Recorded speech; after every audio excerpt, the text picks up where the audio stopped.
Nothing new for me कि जब back in days हम खेलते थे तो पिचेस ऐसी होती थी, हम रिवर्स और पेस पे आउट करते थे और never relied on the pitch and we made sure that when he is reversing and और जब ये बॉल थोड़ा रिवर्स की हालत में आ जाए तो हम वेट करते थे कि यार कि हमें स्पेल मिले पुराने बॉल से। तो that is a back to the days thing. लेकिन अफरीदी में वो झलक नजर आई और मजा आया देख के। It gives you certain kind of dimension in Pakistan के, जब आपके लिए nothing there, no bounce, no seam, no nothing, तो then all you had is के यार आपकी जो जिस्म में ताकत है, आप में जो एबिलिटी टू बॉल फास्ट है, और उसके बाद deceiving the people with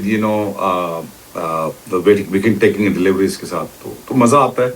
but again I think जो मुझे लगा क्रिटिकल मिस्टेक्स जो साउथ अफ्रीकन स्पिनर्स ने जो की है वो विकेट में बॉलिंग नहीं की। दूसरा मुझे अच्छा लगा कि अफरीदी का जोर लग रहा है। अगेन आप पुराना बॉल आगे जोर से फेंकोगे तो वो पहुंचेगा, अदरवाइज तो मुश्किल है। ट्रू।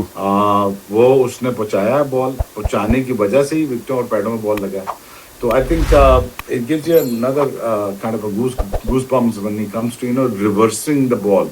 और कितने ओवर उसके बाजू के अंदर चले गए हैं, आई मीन कितनी रेपुटेशन उसने कर ली है within one test match में।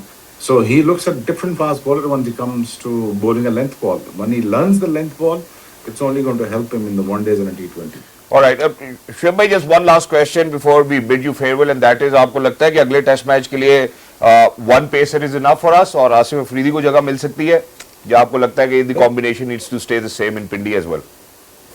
I mean, अब वो तो नहीं सुनेंगे, वो एक ही टीम खिलाएंगे और उससे खिलाते ही जाएंगे। But again I think two pacers are very necessary. Remember this, एक आपका लीडिंग फास्ट बॉलर होता है, एक बन रहा होता है साथ। ठीक है।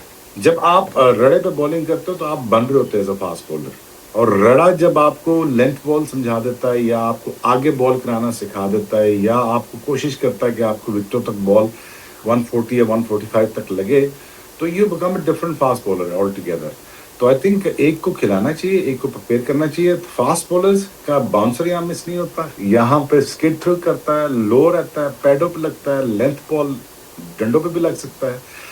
I think carry to the pitches, carry to the slippers, it's going to be tough. But again, I think there is no excuse back in the days कि आप रड़े में खेलोगे कि नहीं खेलोगे। LCCA से बड़ा रड़ा दुनिया में कौन था, वहाँ पे हम 3 fast bowlers each side खेलते थे। So I think you can take your pick now.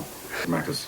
Exactly, and it looked like as if it was a fascinating win, and the amount of people or spectators which were out there present to witness South Africa and Pakistan and debacle in the first Test match was something which was overwhelming. अब शुएब भाई, जिस तरह मैं बढ़ना चाहता हूँ वो ये एक फार्मूला है जो कि पाकिस्तान ने डिवाइस कर लिया कि यार हम स्पिन ट्रैक्स बनाएंगे, नुमान को और साजिद को खिलाएंगे और विकेट्स पे विकेट्स लेते चले जाएंगे, and that's an easy formula for us. Like, I mean, I played a lot of cricket with the greats of spinners, जो भी शेन वॉन हो गए, मुरली हो गए, सत्यनारायण हो गए, कुंबले हो गए, तो अश्विन हो गए, तो हरभजन हो गए। तो आई थिंक वो ये करते थे, जब शायद बाहर जब जाते थे ओवरसीज खेलने, वहाँ पे बाउंस और पेस ज़्यादा होती है, आपको मिलती है, तो then you are allowed to bowl a bit of a off stump और outside out stump. ठीक है। मुझे ये लगा कि आई थिंक जो स्पिनर्स हैं साउथ अफ्रीका के, इनको विकेट के अंदर ही right from the word go wicket से ही टर्न करना चाहिए, जो क्रॉस से कहते हैं, स्पिन कहते हैं।